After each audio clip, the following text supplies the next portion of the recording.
This is Tanya Gata. My name is Chris Rota, and we're here to talk about Trustwino wines, and looking forward to that greatly.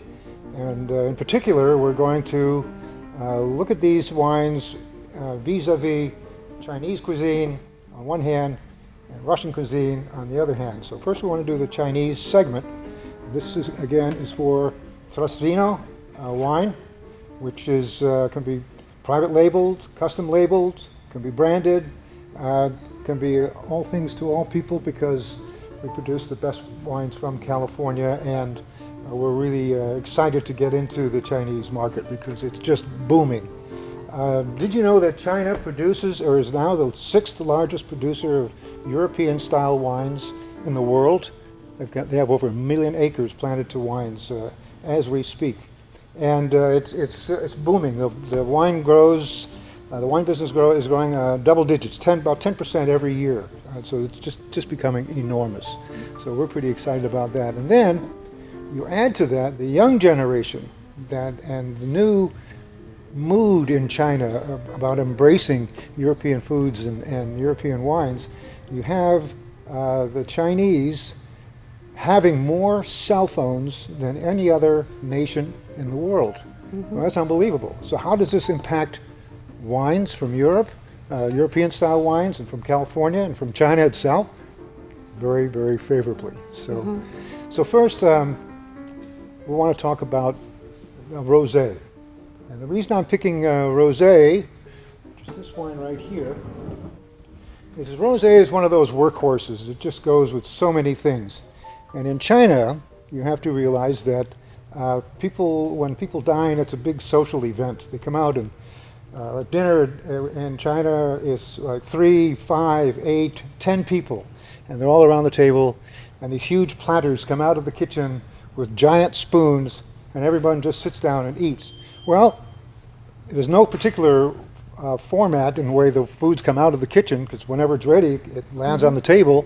So you never know what you're going to get or when you're going to get, and so you need a wine that'll embrace all of those wines all of those times. And then of course you have a wine or a cuisine like dim sum, which is like a Chinese brunch. It's served anywhere from 9 till 5 p.m. But it's a dim sum cart, and it comes out, and you never know what you're going to get. Rosé, again, is the anchor. So that'll pair with the delicate Cantonese foods. It manages salt very nicely, soy dishes. It'll manage the heat from Szechuan and Hunan cuisines. Bear in mind, you can leave Hong Kong and fly to Korea in an hour and a half. But in China, you can leave Hong Kong and fly 7.5 hours to get to the next city. So the regions and the cuisines are just widely, vastly different. Yeah, so different. Gata, I want you to try. I'm going to open a rosé. We'll try it, and then we'll discuss how it will pair so nicely with certain cuisines.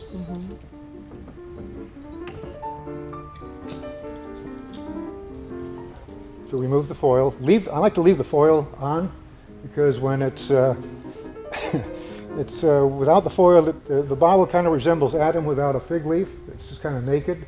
And so you don't want to leave it like beautiful. that. You want to keep it dressed. Well, it depends on what perspective. But Yeah. but and the cork also has a little paraffin on it, sometimes to aid in removing the cork. And so sometimes that'll leave some residue on the bottleneck, and it looks kind of dirty. So you want to keep that covered. So that's why we keep the foil on.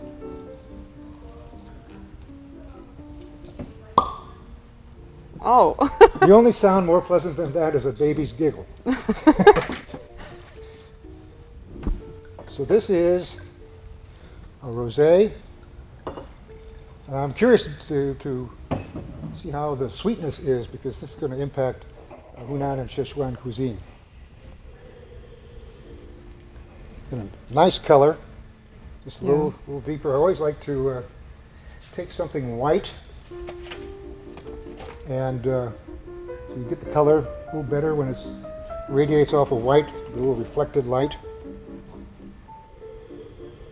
This really has a nice nose. I like this. Yeah, I like it too. Very pleasant. Kind of plummy. A little bright fruit in there.